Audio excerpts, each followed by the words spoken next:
O anak, ba't di ka makatulog? Gusto mo ba kwentuhan kita ng isang magandang kwento? Ito ay tungkol sa Ibong Adarna. Ang kwento nito ay nagsisimula sa isang masayahing kaharian ng Burbanya. Isang gabi,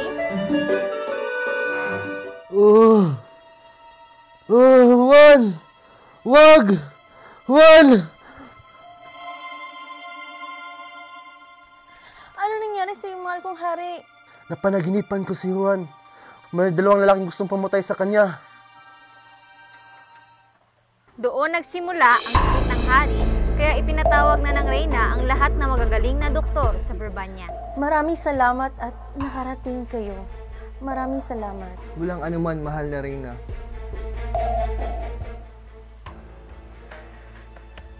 Isa itong napakapambihirang sakit. Hindi pa namin ito nararanasan sa ibang pasyente. Hindi kaya ito isang gawain ng isang mangkukulam? Mangkukulam? Sino mangkukulam? Si Manang Isidra ang sikat na albularyo sa Burbanya.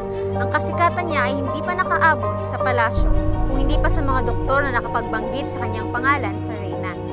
Agad siyang pinatawag dahil sa walang pag-asa ang reyna. Mahal na Reyna, ako si Isidra. Ipinatawag niyo po daw ako. Maraming salamat at nakarating ka sa palasyo. May sakit ang aking asawa. Maaari mo ba siyang tingnan?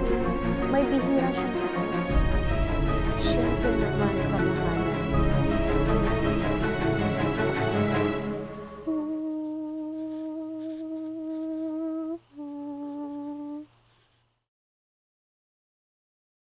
Anong sanhi ng sakit ng aking asawa? Hindi ko kayang igaling ang sakit niya, ngunit alam ko kung ano ang makapagpapagaling sa kanya. Ano po ba? Bakit? Anong sanhi ng kanyang sakit? Ang sakit po ng hari ay dala ng isang bangungot. Ang Ibong Adarna lamang ang makapagpapagaling sa kanya. Ngunit ang mahiwagang ibon na ito'y matatagpuan sa isang puno sa bundok Tabor, ang Pedras Platas. Ang himig lamang nito ang makapagpapagaling sa hari.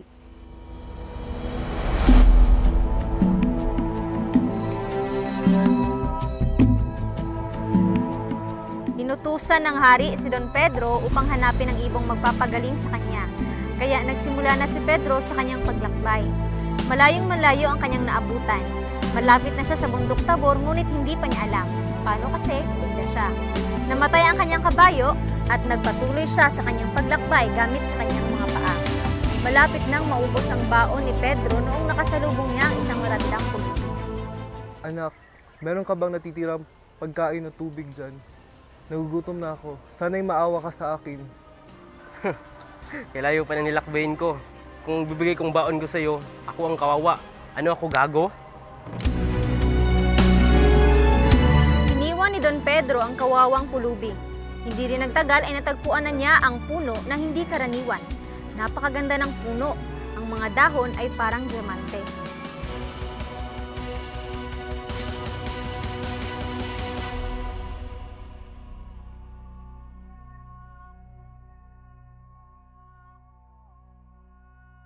Gabi na raw babalik ang ibon. Linga mo na ako dito sa lalim ng puno. Dahil pagod na si Don Pedro, tulog pa rin siya pagdating ng Ibong Adarna sa kanyang puno, ang Piedras Platas. Nagpalit ang ibon ng kulay at kumanta ito ng himig. Lalo pang nakatulog ang prinsipe pagkatapos kumanta ang ibon, ay nagbawas siya at natamaan si Pedro at naging buhay bato siya. Maraming buwan ang lumipas at si Don Diego na naman ang nagpunta sa bundok Burbanya. Ina, ako ay susunod na kay Kuya Pedro. Kailangan ba talaga, anak? Malayo ang Tabor. Kakayanin ko, Ina. Pabaunan mo lang ako ng pinakamasarap na tinapay at pinakamatamis na tubig. Ihanda mo na rin ang pinakamabilis na kabayo.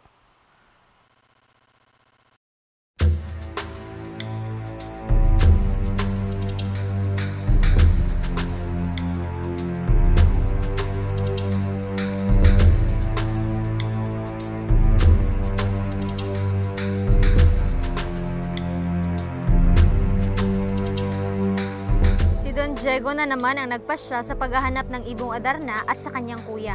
Katulad rin ni Don Pedro, namatay rin ang kanyang kabayo at nagpatuloy siya sa kanyang paglakbay, gamit sa kanyang mga paa. Malapit nang maubos ang baon ni Diego noong nakasalubong niya ang isang matandang pulubi. Anak, meron ka ba natitira pagkain o inumin dyan? Nagugutom na ako. Sana'y maawa ka sa akin. Iyo, mabaho. Hindi kita nakita pero naamoy kita.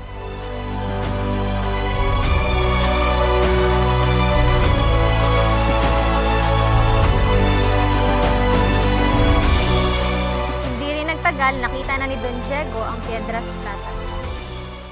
Wow, ang ganda.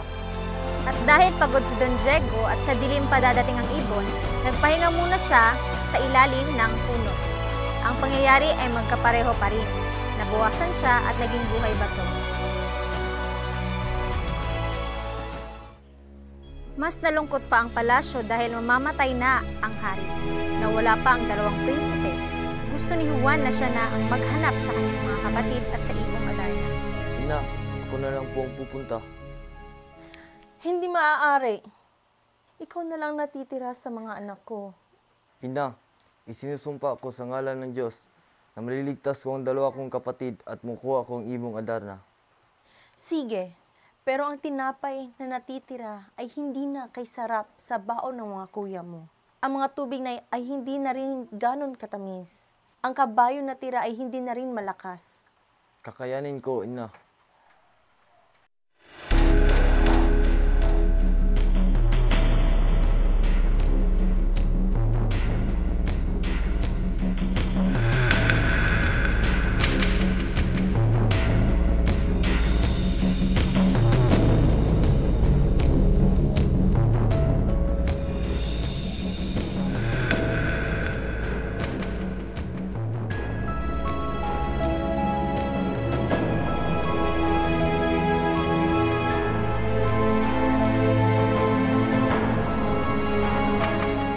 Dinaranas ni Juan ang pagsubok na nalagpasan ng kanyang mga kapatid.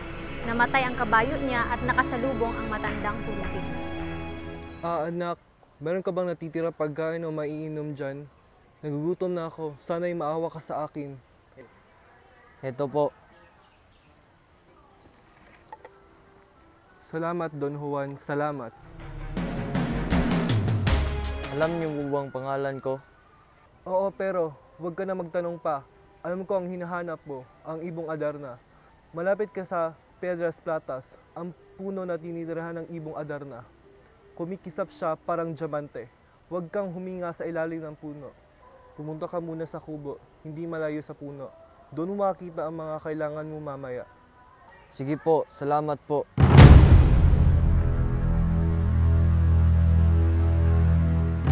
Nagpatuloy si Juan sa kanyang paglalakbay. Kahit pagod na siya, pagdating sa puno, sinunod pa rin niya ang payo ng misteryosong pulubi.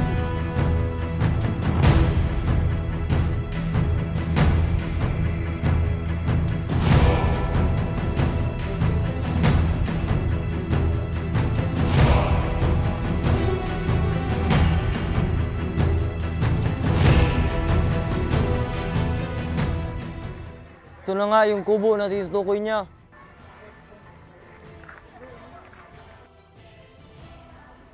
Kainin mo ang tinapay mo at inumin mo ang tubig. Hindi nakapaniwala si Juan sa kanyang nakita. Ang pulubi kanina ay isang ermitanyo pala na nagmamay-ari ng gintong palasyo. Ibinigay pa niya ang baon ni Juan muli. Niloko mo ako. Ano po bang sinasabi mo kanina tungkol sa mga gagamitin ko? Aba, hindi ordinaryong ibon ang kukunin mo. Mahiwaga siya at dapat may alam ka sa mga mahiwagang bagay. Wala po talaga. Sana matulungan niyo ako. Oo naman, Juan. Tinulungan mo naman ako eh. Ito ang mga kailangan mo.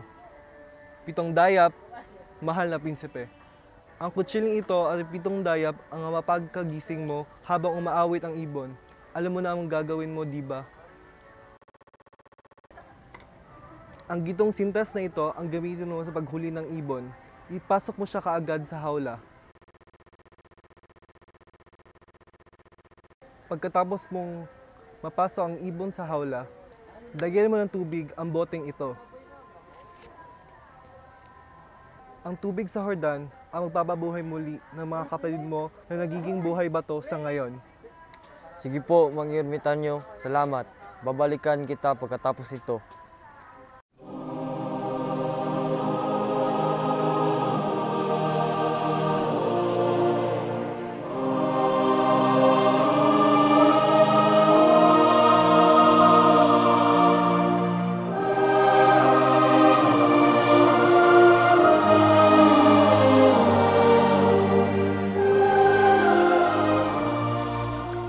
Ala, bakit may mga taong bato dito at mukhang kahawig pa ng aking mga kapatid at parang naantok ako. Ilaslas niya ang kamay niya at nilagyan ng kalamansi upang hindi makatulog. At nakatulog na nga ang ibong Adarna. Gabi na at tutulog na ang may huwagang ibon. Kukunin ko na ang tali para itali sa kanya.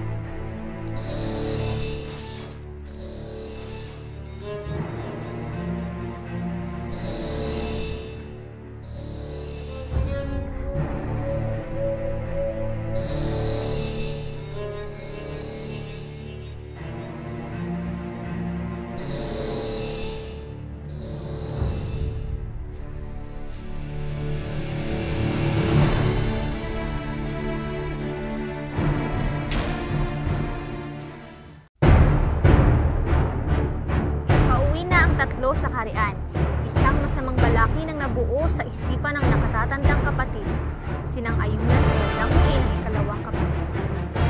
Ibigay natin si Juan hanggat siya ay masaktan at mamatay. Kakawin natin ang ibong Adarna at ibigay natin ka Ama. Pag mamalaki tayo ni Ama at sa huli tayo magiging hari ng Birbania. Ang lahat ng kapangyarihan upang mamuno ay nasa atin sa huli.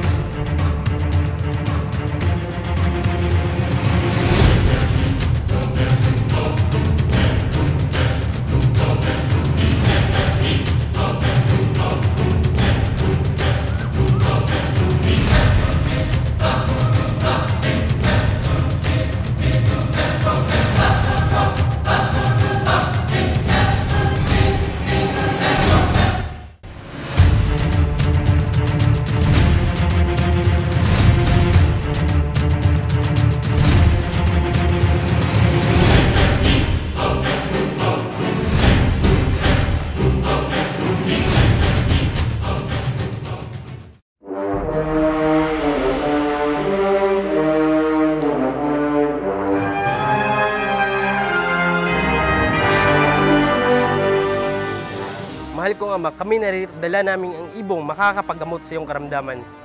Nasaan si Juan? Oo, Ama. Hindi namin alam kung asan ang aming kapatid. Ngunit kami ay nagbalik upang ikaw ay gamutin. O ibong Adarna, ikaw ay kumanta at gamutin ang aming ama. Ano ang nangyari?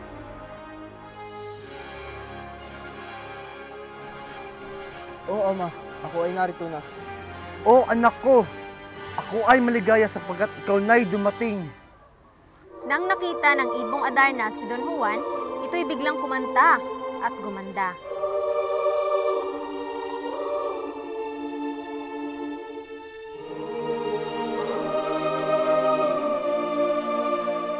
Ama ko, kamusta ang iyong pakiramdam? Ako'y bumuti na. Ang ganda ng aking pakiramdam. Aba, Don Haring Fernando, si Don Juan po ay nagtiis ng madlang hirap, kamatayan ay hinamak at sa utos niyo ay tumupad. Siya po ay tinaksil ng dalawa niyong anak, si Don Pedro at si Don Diego. Pedro at Diego, hindi ko nagustuhan ang inyong ginawa. Ako ay galit na galit sa inyo. At dahil dyan, gusto kayo ipatapon. Ama, huwag na po kayong magalit. Mga kapatid ko yakin na patawad na at sana'y mapatawad niyo rin sila. Nais namin bantayan ng ibong Adarna. Bawat isa sa amin ay may tigta 3 oras sa pagbabantay. Magandang ideya yan, anak. Magkasundong nagbantay sa ibon ang magkapatid hanggang sa... Diego, sabay nating bantayin itong ibong Adarna. Magsingin mo si Don Juan, pagdating niya, iwat, huwag nating halinhan.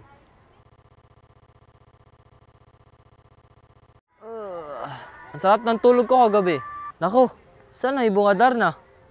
Ako'y aalis na sa palasyo para sa ikabubuti ng aking mga kapatid. Ayaw ko silang mapahamak. Si Don Juan ay umalis na upang pagtakba ng ginawang kasalanan ng mga kapatid. Masaya silang naninirahan sa Armenia nang ipasyang akyatin nila ang bundok na hindi pa nila nahahalugog. Nang nakarating si Don Juan sa loob ng balon, siya ay namangha sa ganda ng palasyong gawa sa ginto at pilak, lalong-lalo na sa ganda ni Doña Juana.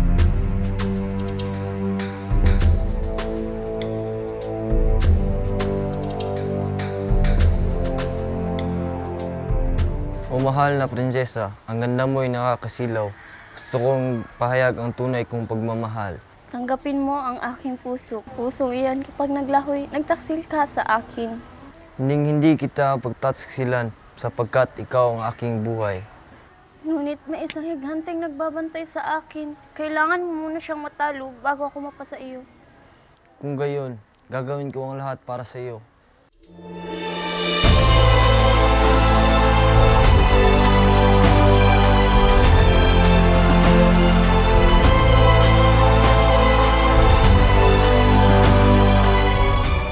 Ngayong natapos ko na ang higanting bantay, gusto kitang iuwi sa aming kaharian. Bago mo gawin yan, ang hiling ko sana'y iyong iligtas ang aking kapatid na si Doña Leonora mula sa isang serpienteng nagbabantay sa kanya sa isang kaharian. Para sa iyo, aking isasakutuparan ng iyong hiling.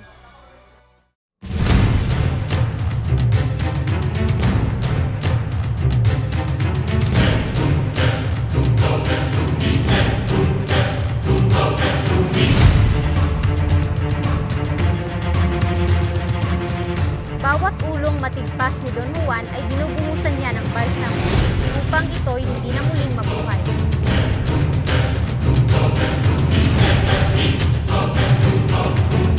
Don Juan, ang iyong tapang at lakas ay aking hinahangaan. Prinsesa kong mahal, halika na't umalis na tayo dito. Dadalhin na kita sa kaharian ng Birbania.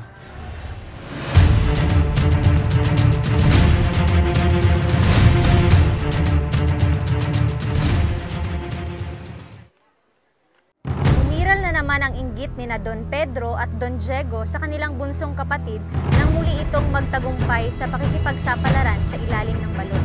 Dagdag pa rito, si Leonorang pagkaganda na bumihag sa puso ni Don Pedro.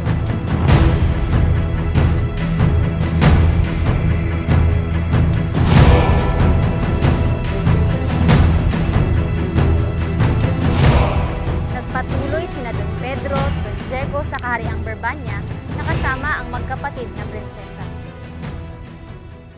Mga anak! Kitagal ko kayong hinintay. Nakita niyo ba si Juan? Ama, walang burol, nayot, bundok na di namin nahalugog.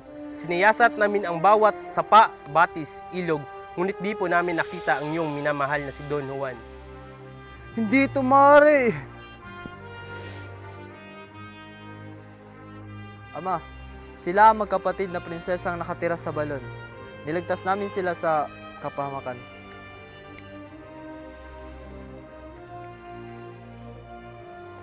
Si Leonora, ang aking minamahal, at si Diego ay nais din ikasal kay Doña Juana. Nanumbalik ang lakas ni Don Juan matapos siyang gamutin ng lobong alaga ni Leonora. Nang naging mabuti ang pakiramdam ni Don Juan, siya'y iniwanan. Mahal na prinsipe, hanapin mo si Maria Blanca ng kahariang Cristalinos at kalimutan mo na si Doña Leonora. Ang payo ko'y nakabubuti sa iyo.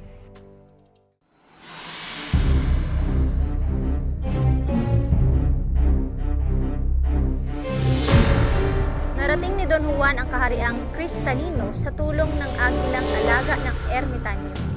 Unang pagkakita ni Don Juan kay Doña Maria Blanca ay nabihag na ang kanyang puso. O prinsesang sadyang marikit, nais kong maglahad ng aking pagmamahal. Anong pangalan mo? Saan ka nanggaling? Ano sanadya mo rito? Mahal na hari, ako po si Don Juan. Nanggaling ako sa kaharian ng Birbania. At andito po ako upang maghayag ng pagmamahal sa inyong anak. Bibigyan kita ng pagsubok. Dapat ngayon, ikaw mamamatay. Tanggap ko po ang iyong hamon, mahal na hari. Ang unang hiling, dapat patagin mo ang bundok upang taniman ng trigo. Patubuin, patapos ayanihin. Sa aking pagising, may tinapay akong amosalin. Ang ikalawang pagsubok, dapat manghulin 12 negrito. Ang huling pagsubok, papamuhin ng mga kabayo. Sa huli ay nagtagumpay si Don Juan sa tulong ni Doña Maria. Pagkatapos ng kanyang huling hamon, ipinapunta ni Haring Salermo si Don Juan sa isang kwarto na may 3 pinto na may butas na nakalitaw ang mga hintuturo ng mga prinsesa. Ituro mo kung saan yung turo ni Maya Blanca. Sa tulong ng mahika ni Doña Maria ay nagtagumpay si Don Juan. Hindi to Mari, hindi kita gusto sa aking anak. Wala na ho kayong magagawa, Ama. Sasama ho ako kay Juan at mamumuhay kami ng mapayapa. Pasisihan niyo ito, hindi kayo matatagumpay at maging masaya magpakailanman.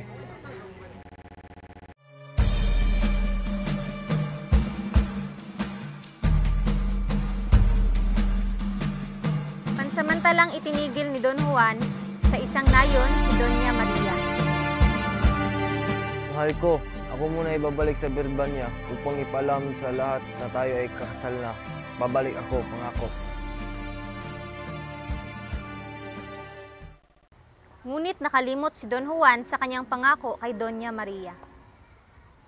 Don Juan, aking mahal, ako'y masaya di kay bumalik para sa akin. Amang hari, ako'y magpapakasal kay Don Juan. Siya lang ang tunay kong mahal. Kung gayon, kayo'y ikakasal. Nagtaksi si Don Juan. Hindi maaari ito. Siya ay para lamang sa akin.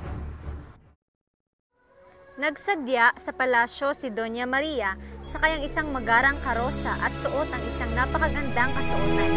At siya ay naghanda ng palabas tungkol sa pag-iibigan ni Don Juan upang muli siyang maalala nito. Itigil muna natin ang kasal upang ipakita sa mahal na imperatrice ang ating manlugod na pagtanggap sa kanya. Ako'y maghahandog ng palabas sa inyo na ipinagbibidahan ng mga maliit na mga negreto. Sa kasawiang palad ay hindi pa rin maalala ni Don Juan si Doña Maria.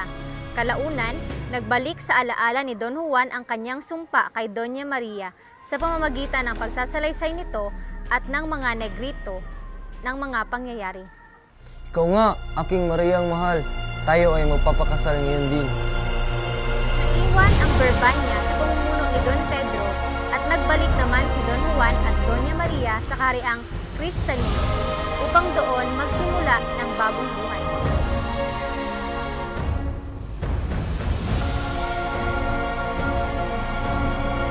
At dito nagtatapos ang makulay na kwento ni Florentes C. Garcia na pinamagatang Ibong Adarna!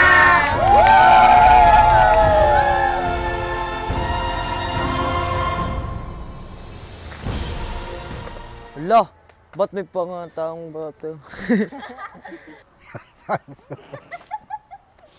Anak ko, ako ay maligay sa ikaw na namatay.